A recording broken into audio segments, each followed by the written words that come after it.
السلام علیکم، کیا حال ہے آپ سب کا؟ امید ہے بہت اچھے ہوں گے۔ میں ہوں آپ سب کی بہنور علی، اردو رومانٹک ناول سے اظہار دل، اس قلم ندا حسین، قسط number 16، not copy paste without my permission. اوف، یہاں تو ایک سے بڑھ کر ایک نازنین بھری پڑی ہے۔ تیری دال نہیں گلنے والی حورین بی بی۔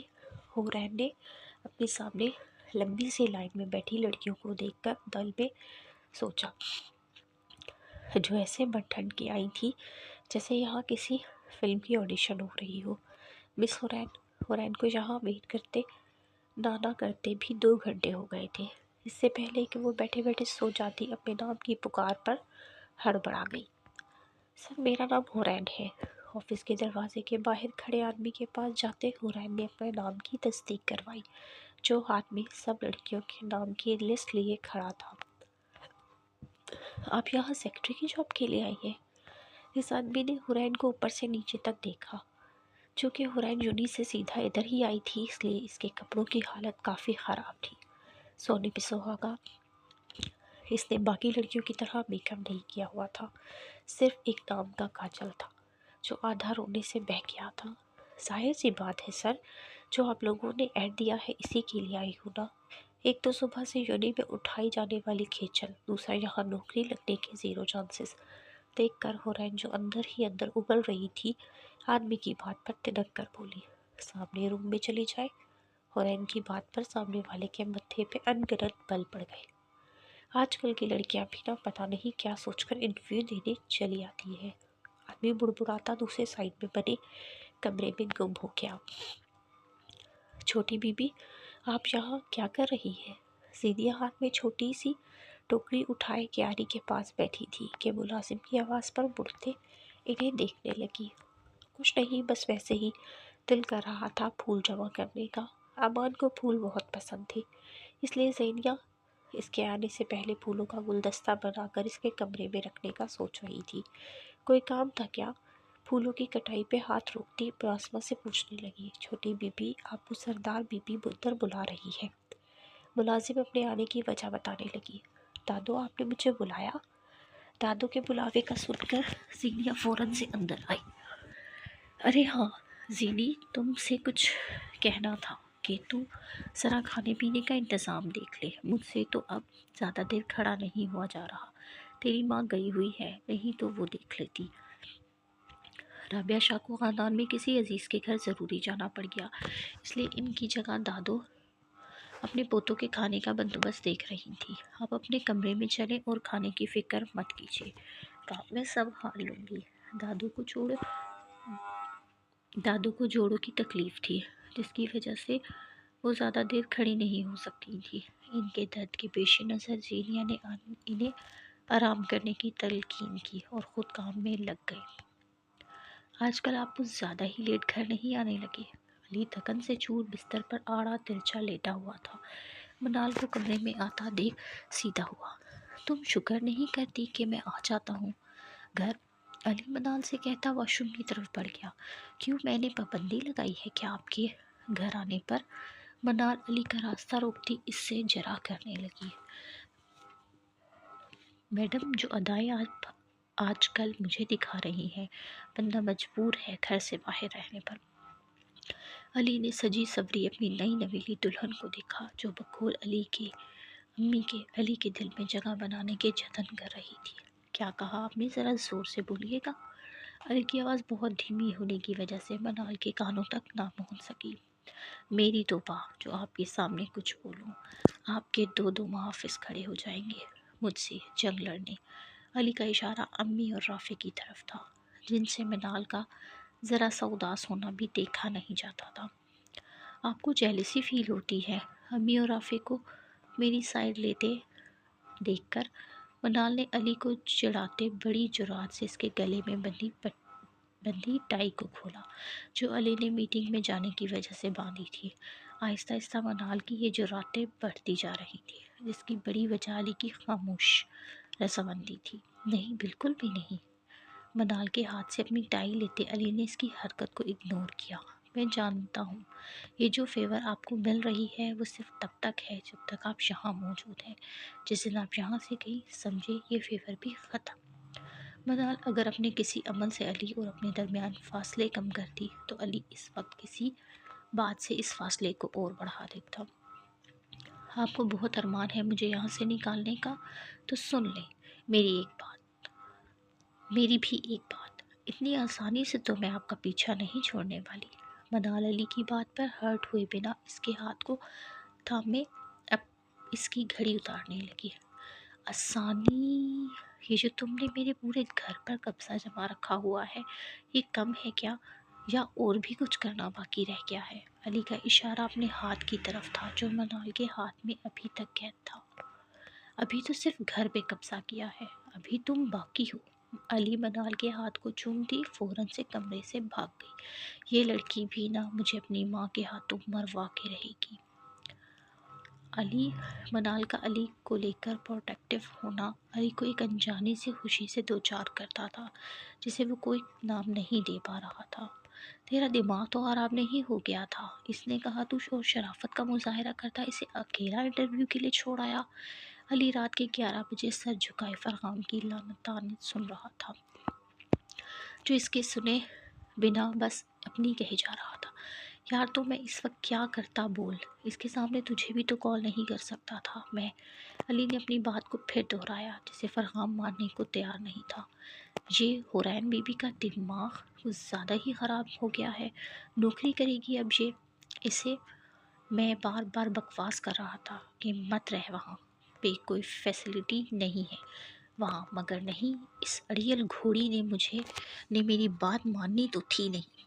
فرحان نے غصے میں بک ریک میں سجی اپنی ٹرافیز کو ہاتھ مارتے زمین پر الٹ دیا۔ اس کا بس نہیں چل رہا تھا کہ حور اس کے سامنے ہو اور وہ اس کا دماغ ٹھکانے لگا دے۔ تو آرام سے بیٹھ۔ کیسے آرام سے بیٹھوں؟ تو جانتا ہے نا آج کل کے آفس کے ماحول کو، اور سیکٹری کی جاب، اور کوئی جاب نہیں ملی اسے۔ فرحان کا سوچ کر خون کھول رہا تھا۔ جو لڑکی اکیلے بس کا سفر نہیں کر سکتی، کبھی اکیلے کہیں گئی نہیں، ہر جگہ چاہے وہ یونیورسٹی ہو، بازار ہو یا کوئی فنکشن، کسی کے ساتھ کی ضرورت رہی ہے، وہ کیسے آفس کے ماحول میں ایڈجسٹ کر رہی گی؟ یہ سب آپ کی وجہ سے ہوا ہے نا، آپ اس کی مما کو مار۔ فرحان تیرا دماغ خراب ہو گیا ہے کیا؟ الٹی سیدھی بکواس کر رہا ہے آنٹی سے۔ فاخرہ بیگم جو کسی چیز کے گرنے کی آواز سن کر فرحان کے کمرے میں داخل ہوئی تھی اس کی بات پر دروازے میں جم گئی۔ ہاں ہو گیا ہوں میں پاگل، اور مجھے تب تک سکون نہیں آئے گا جب تک مجھے پتہ نہ چل جاتا کہ وہ خیریت سے اپنے گھر پہنچ گئی ہے کہ نہیں۔ پل کی پل میں فرحان اپنے اچھے بھلے کمرے کا حشر بگاڑتا گھر سے باہر نکل گیا۔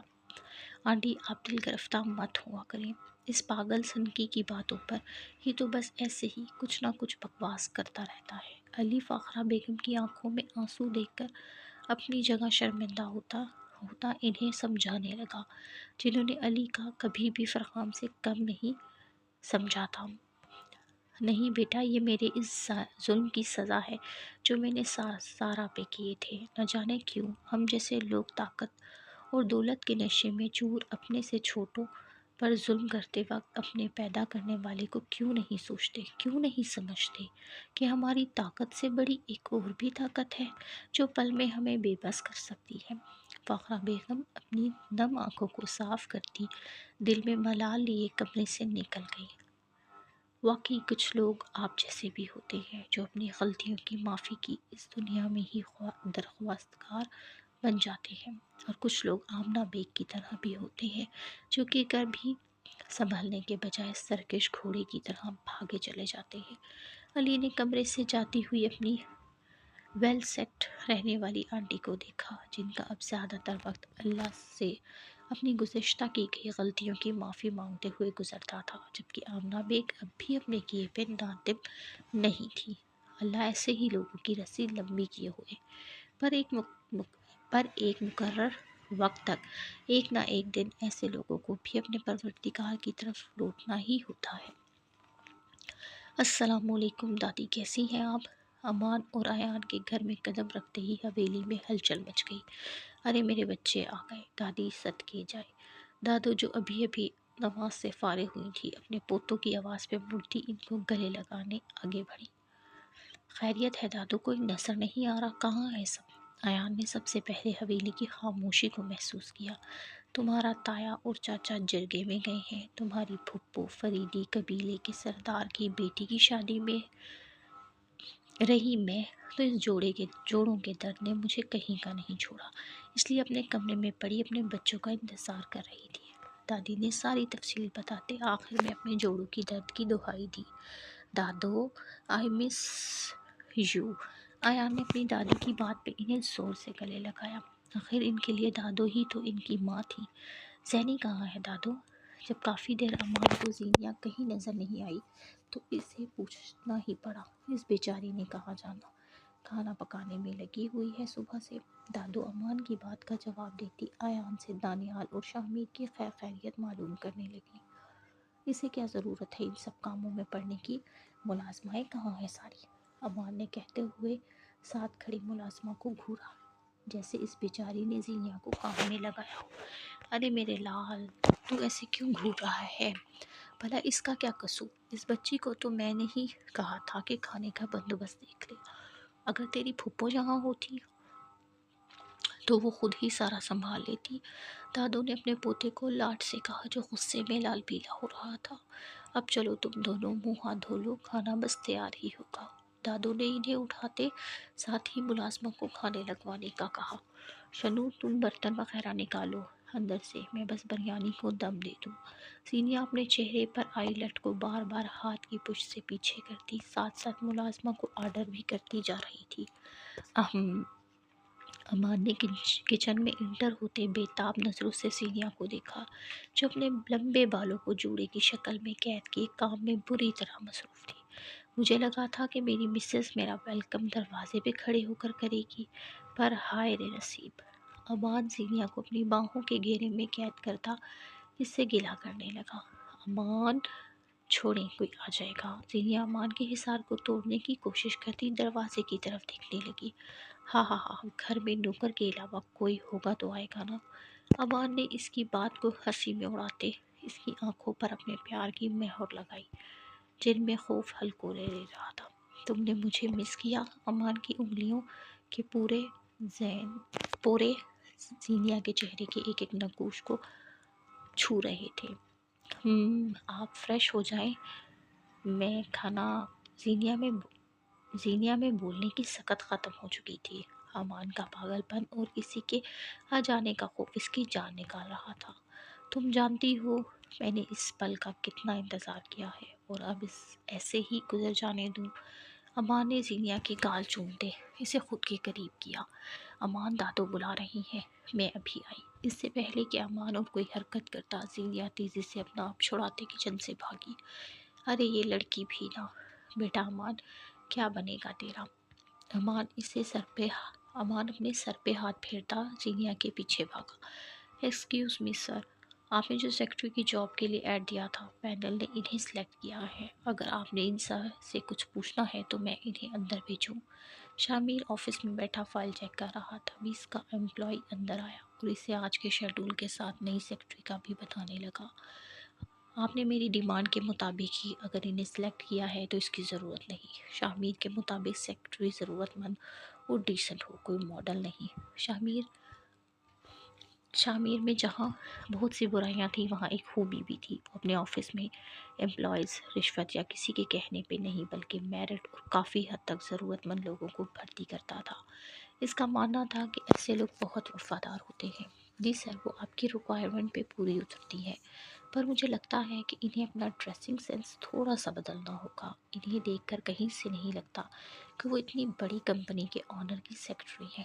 عاصم، جو سلیکشن پینل کا ایک اہم ممبر تھا، اس نے اپنے آفس کے تمام فیمیلز امپلائیز کو دماغ میں رکھ کر اپنے پوائنٹ آف ویو رکھا۔ مسٹر عاصم، یہ کمپنی یہاں پہ کام کرنے والے ہر امپلائیز کی قابلیت کے بل پر پروگریس کر رہی ہے، نہ کہ ان کے ڈریسنگ سینس پر۔ شامیر، جو اپنی ساری توجہ فائل پر صرف کر رہا تھا، اپنا ہاتھ روکتا عاصم کی طرف مڑا۔ پر سر، وہ سب فیمیلز امپلائیز سے الگ آپ اپنی توجہ کام پر رکھا کریں نہ کہ گرلز پہ، یہ بات آپ کے لیے زیادہ فائدہ مند رہے گی۔ شامیر کا انداز وارننگ دینے والا تھا کہ اگر اب اس نے کچھ اور بولا تو اس کے لیے اچھا نہیں ہوگا۔ Sorry sir. عاصم اپنے باس کے لہجے سے اس کے خراب موڈ کا اندازہ لگاتا فائلز سمیٹتے دروازے کی طرف بڑھا۔ واٹس ہر نیم؟ عاصم کے مڑتے قدموں کو شاہمیر کی آواز نے روکنے پر مجبور کیا۔ مس حورین شاہ۔ اب کی بار عاصم بہت محتاط ہو کر بولا، یہ نہ ہو کہ اس کے منہ سے نکلا ایک غلط لفظ اس پر ہی بھاری پڑ جائے۔ کل میرے آنے سے پہلے ان کو سارا شیڈول بتا دینا تاکہ انہیں کوئی پرابلم نہ ہو۔ میں کل ہی ان سے مل لوں گا۔ شاہمیر عاصم سے کہتا اپنی کی چیز اپنی شامیر عاصم سے کہتا اپنی کی چینز اور موبائل لیے گھر جانے کے لیے اٹھ کھڑا ہوا۔ امان یہ سارے کھیت ہمارے ہیں۔ کھانے سے فارغ ہونے کے بعد ایان اور دادو اپنے کمرے میں کچھ دیر کے لیے کیلولا کے ارادے سے گئیں تو امان نے حویلی میں کسی بڑے کے نہ ہونے کا فائدہ اٹھاتے زینیا کو گاؤں دکھانے کا پلان بنایا۔ میری جان یہ ساری جگہ ہماری ہے۔ زینیا جو شاید پہلی بار ان کھیتوں کو نزدیک سے دیکھ رہی تھی بچوں کی طرح خوش ہونے لگی۔ امان پلیز جیپ یہاں پہ روک دو، میں چل کر جاؤں گی کھیتوں کی طرف۔ دوسری طرف زینیا نے امان سے فرمائش کی، یار تھک جاؤ گی اتنا چل کے، ابھی ہمیں نہر کے کنارے بھی تو جانا ہے۔ امان نے زینیا کا احساس کرتے سے روکنا چاہا۔ امان پلیز۔ اوکے مائی پرنسس، جیسے آپ کا حکم۔ ایسا کیسے ہو سکتا ہے کہ زینیا کوئی فرمائش کرے اور امان اسے پورا نہ کرے؟ امان تم سب سے اچھے ہو۔ زینیا کے لہجے سے خوشی جھلک رہی تھی۔ سلام چھوٹے سائیں۔ ابھی وہ تھوڑی دور ہی چلے تھے کہ ایک کسان امان کو دیکھ اس کے نزدیک آ کر سر جھکا کر بولا، کاکا مزیدار سی ٹھنڈی ٹھنڈی لسی تو پلائیں۔ امان زینیا کے چہرے پر ہلکا ہلکا پسینہ دیکھتے ہوئے کسان سے بولا، ابھی لایا سائیں۔ کسان تابعداری کا مظاہرہ کرتے فوراً سے بھاگا۔ میرا تو پیٹ بھر گیا، میں اب رات کو کچھ نہیں کھا سکتی۔ تم نے بھی مجھے پورا گلاس پلایا، مجھے کہاں عادت ہے۔ زینیا کے نانا کرنے کے باوجود بھی امان نے اسے سارا گلاس زبردستی پلایا۔ اب آپ عادت ڈال لیں کیونکہ اب آپ زینیا فضل شاہ نہیں، زینیا امان شاہ ہیں، اور مجھے ہیلدی سی بیوی چاہیے جو میرے پاس آنے پہ خوف سے سفید نہ پڑے۔ امان ان کے درمیان گزرنے والے فسوخیز لمحات کا ذکر کرتے شرارت سے بولا، چلو تمہیں یہاں کی سب سے خوبصورت جگہ دکھائیں۔ زینیا کو اپنے ہاتھ مسلتے دیکھ کر امان نے بات کو پلٹا اور اس سے لیے آگے بڑھا، امو میں سلیکٹ ہو گئی، انہوں نے کل سے مجھے اسٹارٹ کرنے کو بولا۔ حورین نے گھر میں آتے ساتھ ہی خوشی سے چیخنا شروع کر دیا۔ سوری، میں بتا نہیں سکتی کہ میں کتنا خوش ہوں۔ حورین امو کو گول گول گھماتی اپنی خوشی کا اظہار کرنے لگی۔ اتنی جلدی؟ آج تو تم انٹرویو دینے گئی تھی۔ امو جو سوچے بیٹھی تھی کہ کہاں کوئی انٹر پاس کو کوئی نوکری دے گا۔ حورین جوش میں نوکری کا بول رہی تھی، ایک آدھے ہفتے خوار ہوگی تو خود ہی نوکری کرنے کا بھوت سر سے اتر جائے گا، پر یہاں تو معاملہ الٹا نکلا۔ وہ تو اپنے کنفرمیشن لیٹر ساتھ لے کر آئی تھی۔ امو آج کل ایسا ہی ہوتا ہے، انٹرویو کے بعد انہیں لگا کہ میں ان کی ریکوائرمنٹ پہ پوری اترتی ہوں، اس لیے مجھے سلیکٹ کر لیا انہوں نے۔ حورین پانی کا گلاس کھٹاکھٹ پیتے کچن سے باہر نکلتے ہوئے بولی، آپ کو پتہ ہے کہ وہاں کتنی ساری فیشنیبل لڑکیاں آئی ہوئی تھی، جیسے وہ انٹرویو دینے نہیں کوئی پارٹی اٹینڈ کرنے آئی ہوں۔ حورین مزے سے امو جان کو آفس میں انٹرویو کے لیے آئی لڑکیوں کے سٹائل بتانے لگی۔ اور تجھے جاب کرنی ہے تو پہلے علی یا فرحان سے پوچھ لے، پری کی جاب بھی تو ان کے دونوں نے ہی بتائی تھی نا۔ امو جان کی سوچ کسی اور ہی سے چل رہی تھی، انہیں کسی اونچ نیچ ہو جانے کا ڈر تھا۔ جب سے پریشیا غائب ہوئی تھی اس کے بعد سے تو وہ اور بھی محتاط ہو گئی تھی۔ وہ دیکھ بھال کر امو پلیز موڈ نہ خراب کریں، میرا ہر جگہ اچھے اور برے دونوں طرح کے لوگ ہوتے ہیں، انسان کو خود صحیح ہونا چاہیے۔ حورین نے امو کو ٹوکتے ہوئے کہا، پر بیٹا امو آپ مان کیوں نہیں لیتی کہ اب ہمیں ان کے سہارے کیے بغیر ہی زندگی کا سفر گزارنا ہے، اور رہی بات علی کی تو میں آپ کی تسلی کے لیے اس سے کل پوچھ لوں گی۔ حورین امو جان سے کہتی کمرے سے باہر نکل گئی۔ اب کہاں چل دی، کچھ کھا تو لے، صبح سے بھوکی خوار پھر رہی ہے۔ حورین کا اس طرح سے بات بیچ میں چھوڑ کر اٹھنا امو جان کو افسوس میں گھیر گیا۔ یور کائنڈ انفارمیشن، میں صبح سے بھوکی نہیں ہوں، میں نے یونی میں بہت کچھ کھا لیا تھا علی کے پیسوں کا، اور اب میں اسے ہی کال کرنے ہی جا رہی ہوں تاکہ وہ میری وجہ سے پریشان نہ ہو۔ حورین نے خراب موڈ میں ہی امو جان کو باہر سے ہی جواب دیا اور نمبر ملانے لگی۔ جاری ہے اس کے ساتھ ہی اجازت دے، دعاؤں میں یاد رکھے گا۔ مہنور علی کو اللہ حافظ۔